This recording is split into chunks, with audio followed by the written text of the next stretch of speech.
In the next couple of lectures, we're going to explore a really important idea, an idea that's going to be with us in virtually everything that we do for the entirety of the course. So you want to make sure you're taking really good notes as you watch your lectures.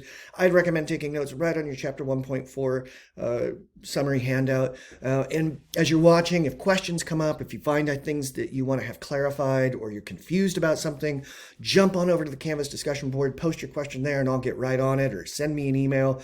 You just want to make sure that as you're watching these lectures, you're tracking the ideas and you're understanding this concept that we're going to be exploring. All right, and to get us rocking and rolling, I want you to think about that expression, a broken clock is right twice a day. What does that mean? And obviously what it means is that when you have a clock with frozen hands, say their hands are frozen on the 7 and the 3 position, that clock is going to be showing the right time at 7:15 in the morning and at 7:15 at night, twice a day. What's interesting to me about that expression is right. The broken clock shows the right time twice a day, or a broken clock is right twice a day. And I think, is it really right? Maybe think about it this way. Imagine that you had a math problem like this one. And the way you worked this out in your head or on paper was this. You say to yourself, 3 with that little 2 up above it. What that really means is 3 times 2. And I know the answer to that. It's easy. It's 6. And 3 next to the little 2 in parentheses, what that means is 3 to the 2nd power. And I'm such a math genius, I know that means 9. So I can just add 6 and 9 and solve my original math problem. Did I get the right answer? It's like, well, not really. I mean, technically, the number that you've generated is the correct number, but you've not gone about the right process for generating it. It's a total fluke that you got the right answer. You made an error. You made 2 errors that canceled each other out in a way that happened to result in the right answer. Okay, so you wouldn't send me on my merry way saying like, cool, you got the right answer. Go do the rest of your math homework. In logic, we have something similar at work with our arguments, and that's the concept of validity. This is that important concept, and what we're going to do right here is just kind of go over what validity is and what the sort of features of validity are.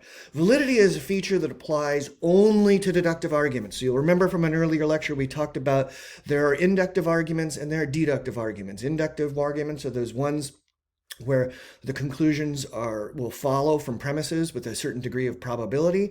But deductive arguments, the arguments we're going to be looking at, those are arguments in which the conclusion follows by logical necessity.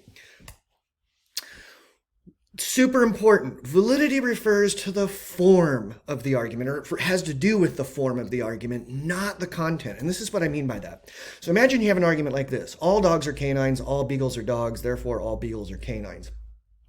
The content of this argument is dogs, canines, and beagles. Okay, that's the content.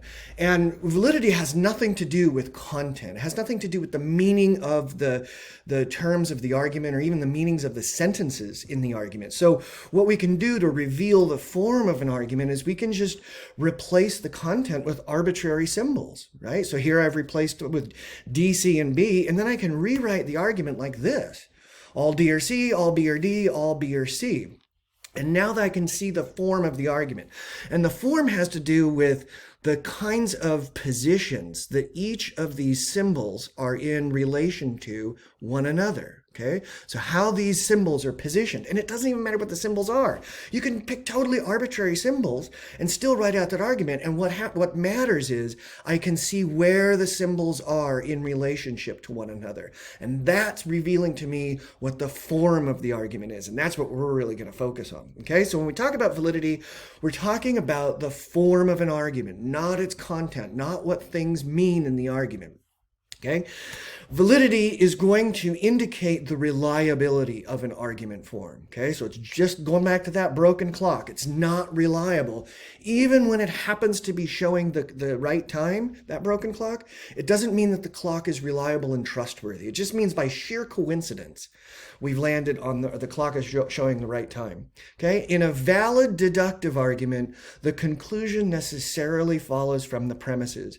And what that means is that if the argument is valid, if the form of it is valid, the conclusion will follow from the premises by logical necessity. And if that doesn't make a whole lot of sense right now, just sort of hang tight and it'll make sense hopefully in the next lecture or two. All right, super important point. If I could, I would tattoo this on the inside of your eyelid so that you were always remembering that in a valid deductive argument, it's absolutely impossible for the conclusion to be false when the premises are assumed to be true. And we'll talk more about that later on, okay? But if the argument is valid, if the form of a deductive argument is valid, it is absolutely impossible. There is no way the conclusion could be a false statement when the premises are assumed to be true. But in an invalid deductive argument, it is possible for the conclusion to be false when the premises are assumed to be true. It doesn't mean that the conclusion will be false. It just means that it's possible for the conclusion to be false, even if we assume the premises are true, okay? And what we'll do in the next couple of videos, lectures, is we're going to explore how to determine whether or not a particular argument has a valid or an invalid form.